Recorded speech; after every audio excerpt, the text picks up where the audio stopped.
ભાવનગર શહેરના લોકોની આતુરતાનો અંત આવ્યો છે। ભાવનગર શહેરનો પ્રથમ શાસ્ત્રીનગરથી દેસાઈનગર વચ્ચેનો ફ્લાયઓવર બ્રિજ અંતે ખુલ્લો મુકાયો છે, જેથી ભાવનગરવાસીઓને હવે રાહત અનુભવી રહ્યા છે। અગાઉ બ્રિજનો એક તરફનો રસ્તો ખુલ્લો મુકાયો હતો, જોકે આજે બીજી તરફનો રસ્તાનું લોકાર્પણ કરાયું છે।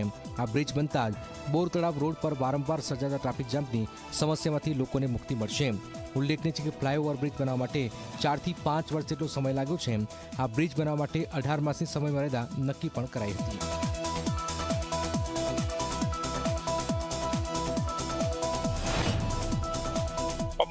પબ્લિકને તકલીફ ન પડે, ચોમાસું આવે છે ત્યારે એ ઝડપથી ખુલ્લો મૂકવાનો શુભારંભ કર્યો છે।